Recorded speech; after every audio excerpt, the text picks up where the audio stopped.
my father, he wrote me off. He's not my son anymore. And it was Easter weekend. My mother said, "Would you come for Easter?" I said, "Well, on condition that I borrow the car on Saturday night to go to my masala." She says, "Well, you have to ask your father about that." But my father and I, we didn't even look at each other. Completely not on speaking terms. But my father came along that evening to witness the zikr that I was going to. About 6 months later, he spoke Shahada. On the other hand, my extended family, especially, they really didn't like that at all. They saw it as a betrayal of my culture. I have an aunt and uncle in Germany. They completely ostracized me. I have a 17-year-old son who has never met this aunt and uncle because I'm Muslim. I'm not allowed in their house.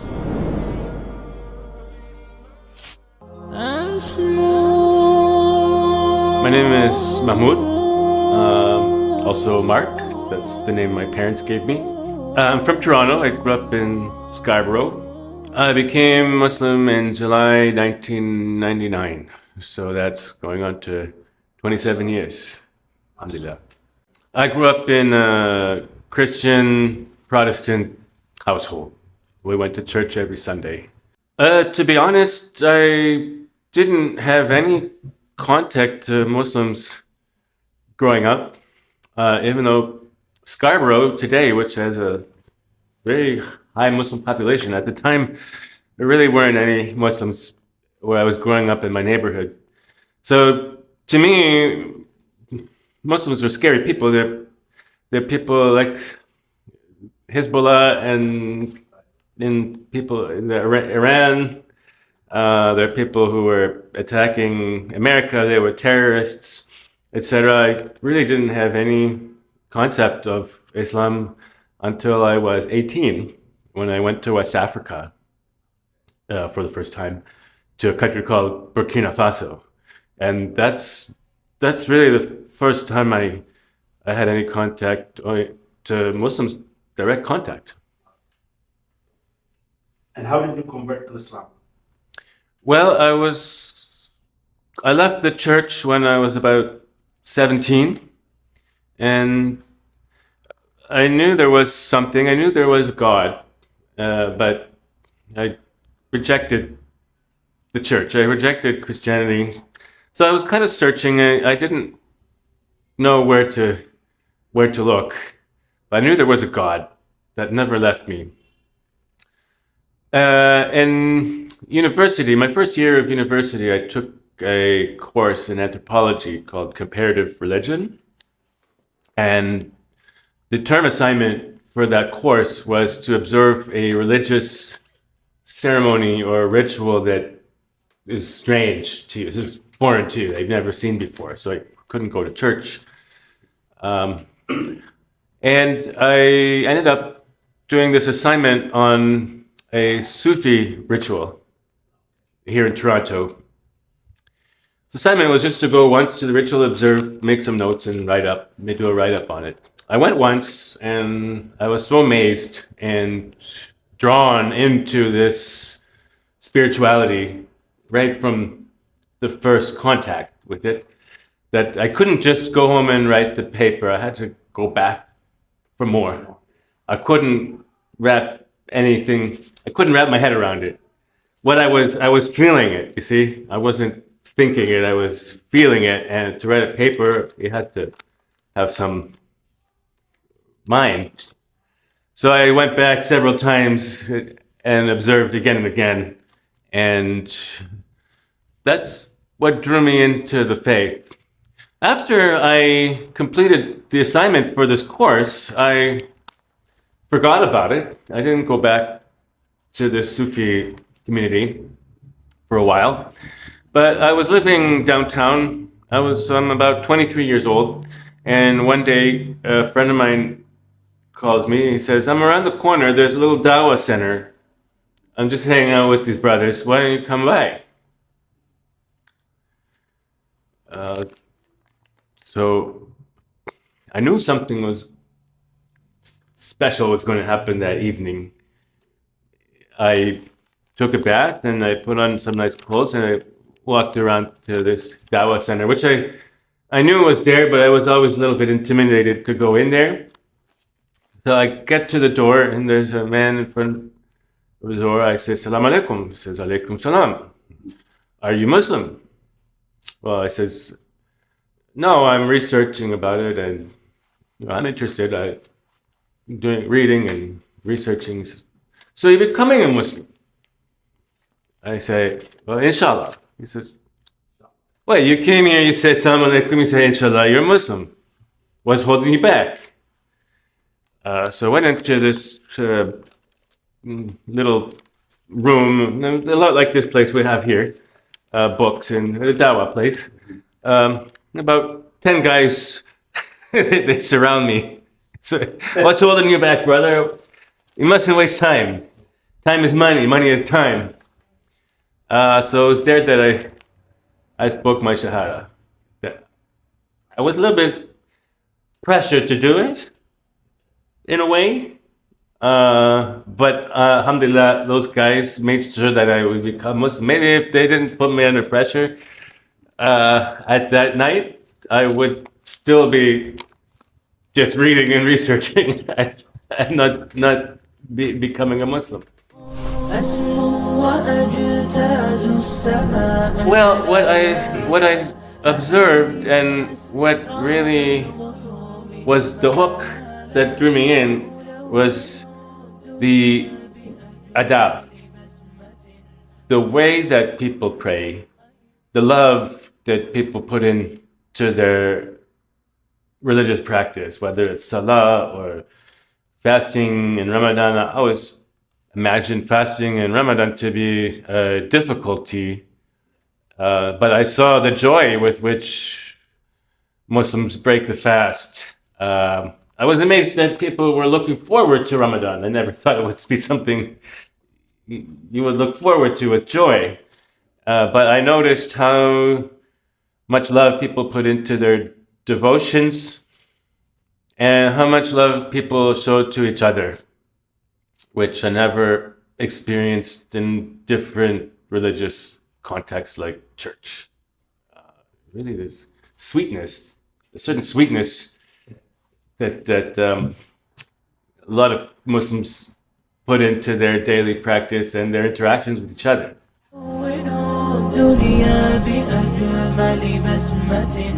Well, at first, my father he wrote me off. You know, he's not my son anymore. But it was Easter weekend. So we're at Easter weekend right now. It's Easter. And it was Easter weekend. My mother said, would you come for Easter? I said, well, on condition that I borrow the car on Saturday night to go to my masala. And she says, well, you have to ask your father about that. But my father and I, we didn't even look at each other. Completely not on speaking terms. But my father came along that evening to witness the zikr that I was going to. And that's about 6 months later, he spoke Shahada. 75 years old, old German man, had never been outside of Germany and Canada, never been to a Muslim country, really next to no contact with Muslims in his life. He spoke Shahada. So that was a huge thing, that change, and we became so close after that. We've caught up on years of not really talking. On the other hand, my extended family, especially my aunts and uncles and things in Germany, they really didn't like that at all. They saw it as a betrayal of my culture, that Germany being a Christian country. Oh, you don't change your religion? That's crazy. You're German, you should be Christian. So I have an aunt and uncle in Germany. They completely ostracized me. I have a 17-year-old son who has never met this aunt and uncle because I'm Muslim. I'm not allowed in their house. But compared to what the Sahaba went through, it's really nothing. If my relatives don't want to see me, that's their problem. But compared to what the Sahaba endured, that's really nothing. And I have to say, by and large, I haven't had any problems in my family and friends. Just if people don't want to accept it, that's fine. And actually, one of my cousins, the one of my cousins who's the daughter of that uncle and aunt, she reached out to me recently, wrote me a message, said, I'm really sorry about what my parents are doing to you. And now it turns out she's interested in Islam and is asking me questions. So alhamdulillah. When I was a new Muslim, well, Surat al-Ikhlas was the second surah I learned. Like probably most people, you learn Fatiha and then you learn Ikhlas. That really resonated with me when I was in my early 20s because it confirmed things that I had experienced before Shahada. Before Shahada, I was kind of partying and like most 21-year-olds. And I had some experiences where I was looking for God. And the answer I got sort of in my spirit or my mind, I couldn't understand at the time. But when I read Ikhlas, I understood that look, God is not a tangible thing you can touch or smell or God is not something that gives birth. It's not something we can imagine. We don't know what Allah is. We can't describe it. Only what we have learned in the class. That's the only description we have. And that's all that we need. The rest is kind of a mystery. But we love that mystery. We want to explore what Allah is. What is this Allah that we talk about? More recently, the last two ayats of Baqarah, especially Bismillah ar-Rahman ar-Rahim, La yukallifu lahu nafsan illa wusaha. Allah does not put burden on the soul more than the soul can bear. This is something that has guided me through the darkest times of utter despair, loneliness, hopelessness, especially at the moment I have a strange illness that doctors haven't diagnosed what it is. If I say that Allah does not burden the soul more than the soul can bear, this is so powerful. You can live, it could be the difference between life and death when you remember that.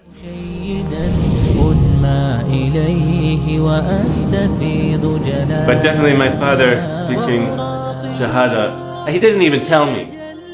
I was actually in Istanbul and I called my father to see how he's doing. And he said, I haven't been to the mosque in a while. I said, what do you mean you haven't been in the mosque in a while? I mean, last time you were in the mosque was when we went to the mosque together 6 months ago. No, I've been going to the mosque every week.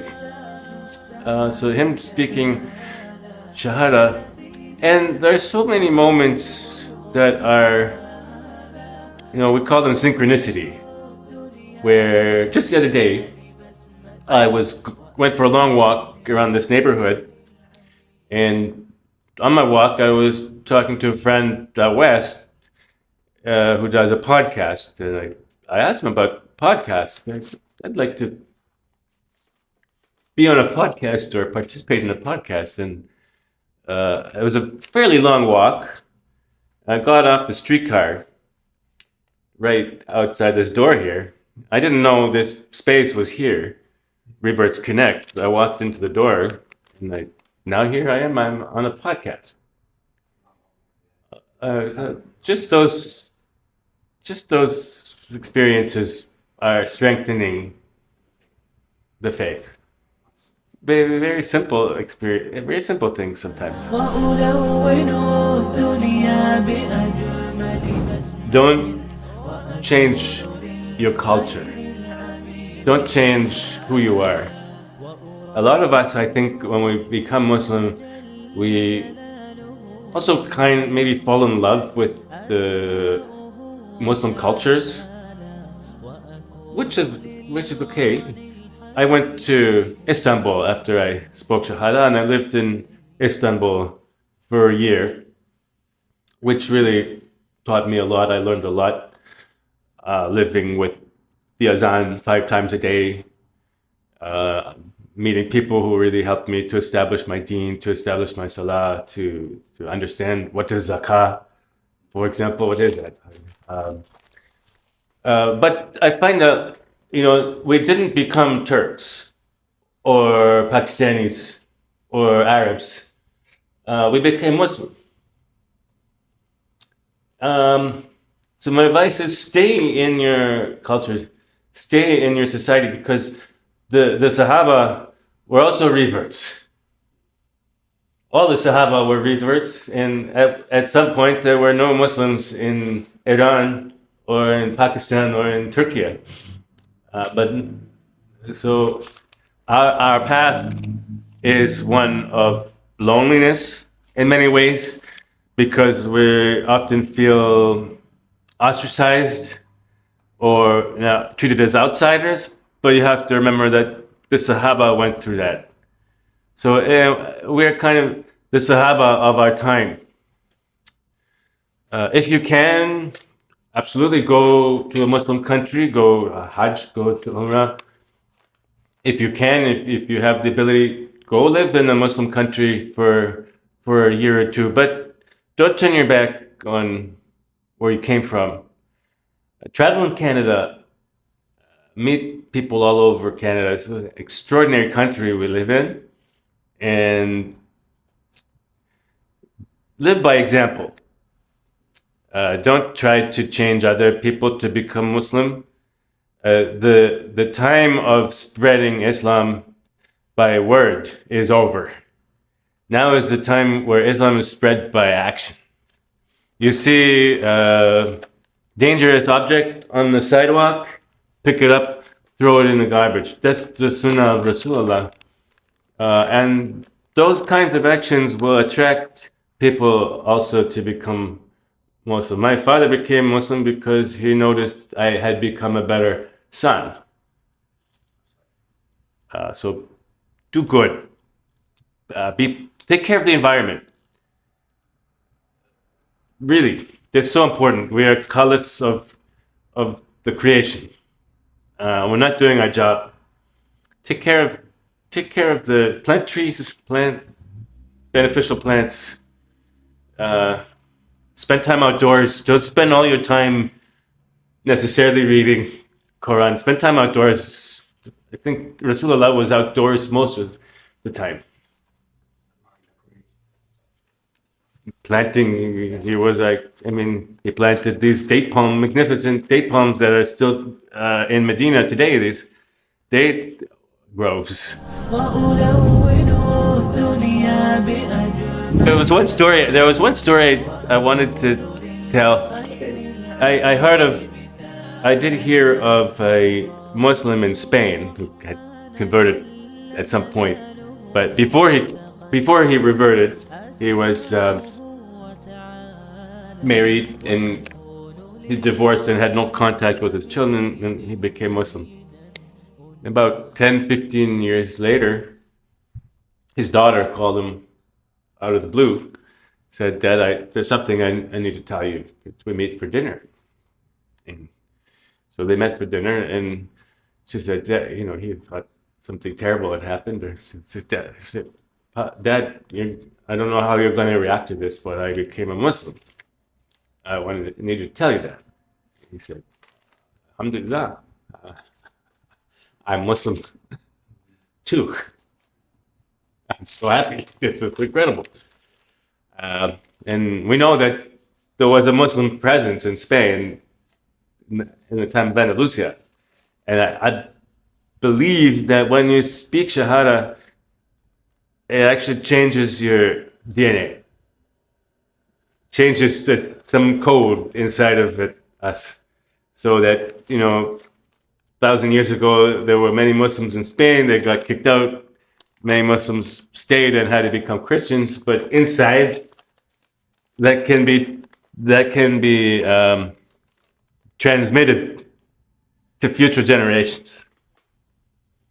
And as a revert, that's really extraordinary.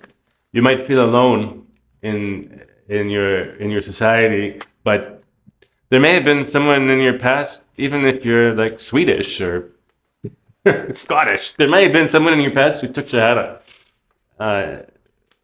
Alhamdulillah.